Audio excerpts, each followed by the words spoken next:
তো সটকেছি দে করবি এখন কি, ওরে বড়া করবি এখন কি, বাবারে আমি চুপ করে এই আমরা তলায় লুকিয়ে থাকি। এই মরদের মুরদ খানা দেখেও কি রে বড়কালি না, এই মরদের মুরদ খানা দেখেও কি রে বড়কালি না, বাহবা সাবাস তোরে সাবাস রে তোর ভরসা দেখি। রসে বসে থাকার ইচ্ছা বঙ্গ সন্তানের মজ্জাগত। একটু খেয়াল করলে দেখা যায় প্রবাদ প্রতিম লেখকদের বেশ সিরিয়াস লেখাতেও আচম্বিতে হেসে পড়েছে হাস্যরস। মূল বিষয়ের এতটুকু হানি না করি অনেক ক্ষেত্রে আবার হাসির মোড়কে তুলে ধরা হয়েছে অত্যন্ত জটিল নানা বিষয়, যেমন বঙ্কিমচন্দ্রের কমলাকান্তের দপ্তর। আবার কখনো হয়তো গম্ভীর পরিবেশের কিঞ্চিত একঘেয়েমি থেকে ছাড়া পেতে ব্যবহার করা হয়েছে হাস্যরসকে। এক্ষেত্রে লোকমুখে প্রচলিত একটি কাহিনীর উল্লেখ হয়তো অবান্তর হবে না। ভাষাচার্য সুনীতিকুমার চট্টোপাধ্যায় ছিলেন সুকুমার রায়ের বন্ধু। সুকুমারের বিখ্যাত মন্ডা ক্লাবের সদস্যও ছিলেন তিনি। কিন্তু সুকুমারের সঙ্গে খুব গম্ভীর পরিবেশের কোনো সভায় তিনি যেতে চাইতেন না, কারণ সেরকম সব জায়গায় বহুক্ষেত্রে সুকুমার এমন কিছু করে বসতেন যে পালিয়ে বাঁচার পথ থাকত না। একবার নাকি সেরকম একটি অনুষ্ঠানে যাওয়ার জন্য সুকুমারের অনুরোধ উপেক্ষা করতে না পারায় যেতেই হয়েছিল সুনীতিকুমারকে। ধ্রুপদী গান বাজনার পর সুকুমার গান গাওয়ার ইচ্ছা প্রকাশ করলেন। প্রমাদ গুনলেন সুনীতিকুমার, কিন্তু কি আর করা, অগত্যা সুকুমার গাইতে শুরু করলেন, কাঁদরে মন কাঁদরে। বারবার ঘুরিয়ে ফিরিয়ে সুরবিহার সহযোগে পংক্তিটি পুনরাবৃত্তি করে পরের লাইনে গেলেন সুকুমার, আমার মন বাগানের সাধের তরুর ফল খেয়ে যায় বাঁদরে। এরপর কি হয়েছিল সুনীতিকুমার বোধহয় বলে যাননি। সে সময় ধ্বনিমুদ্রণের ব্যবস্থা সেভাবে ছিল না, কাজেই ওই গান শোনার সৌভাগ্য আমাদের হবে না।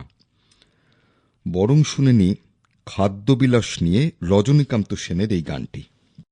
যদি কুমড়োর মতো চালে ধরে যত পান্ত শত শত, আগে সরষের মতো হতো মিহি দানা দুধিয়া বুঝের মতো, প্রতিবিঘা বিস্মন করে ফলত গো, আমি তুলে রাখিতাম গোলা বেঁধে আমি তুলে রাখিতাম, পাখিতলা আর সুদের মিহি দানা গোলা বেঁধে আমি তুলে রাখিতাম, দেখতাম নাহি তুলে রাখিতাম দেখতাম নাহি, গোলায় চাবি দিয়ে চাবি কাছে রাখিতাম, দেখতাম নাহি।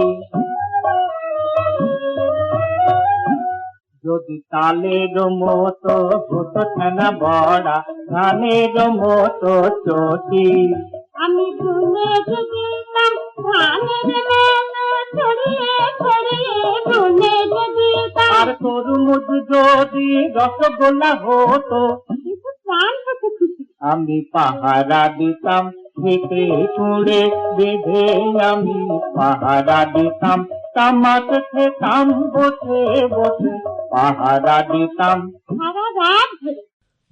হাসির গানের রাজা বলা হয় দ্বিজেন্দ্রলাল রায়কে। তাঁর এই গানটিতে হাস্যরসের সঙ্গে ব্যঙ্গও মিশে আছে। গেয়েছেন দ্বিজেন্দ্রলাল পুত্র দিলীপ কুমার রায়। বলি তো ভাই হাসবো না, হাসি রাখতে চাই তো চেপে,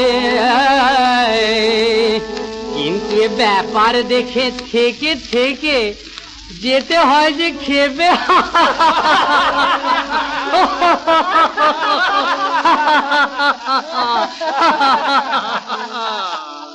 সাহেব তাড়া হতো থত মতো অঞ্চলস্থ স্ত্রীর, সাহেব তাড়া হতো থত মতো এই অঞ্চলস্থ স্ত্রীর, ভূত ভয়গ্রস্ত পগারস্থ মস্ত মস্ত বীর, যবে সব কলম ধরে গলার জোরে দেশোদ্ধারে ধায়, যবে সব কলম ধরে গলার জোরে দেশোদ্ধারে ধায়, তখন ভাই হাসির গানে পিছিয়ে নেই রবীন্দ্রনাথ।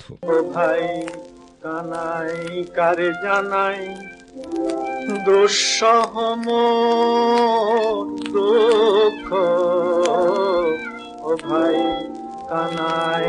কারে জানাই দুঃসহম দুঃখ। তিনটে চারটে পাশ করেছি নিতান্ত নয় মুখ। তিনটে চারটে পাশ করেছি নিতান্ত নয় মুখ। ও ভাই কানাই কারে জানাই দুঃসহম দুঃখ।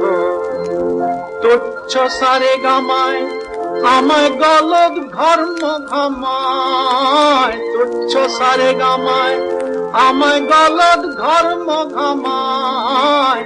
বুদ্ধি আমার যেমনই হোক কান দুটো নয় সুখ।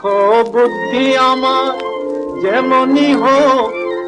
আরো হাসির গান লেখা ও গাওয়া হয়েছে অবশ্যই, নজরুলের কথা তো বলতেই হয়। কিন্তু ওই যে বলে না, যত হাসি তত কান্না। তাই রবীন্দ্রনাথের চিরকুমার সভার এই গানটি শুনে মানে মানে কেটে পড়ি। ভাত জল করে কত কাল রবে বল ভার করে।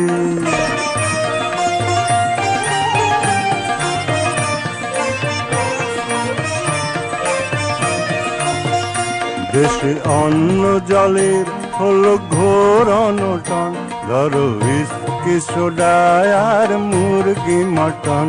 কত কাল রবে বল ভারত রে, শুধু ডাল ভাত জল করে।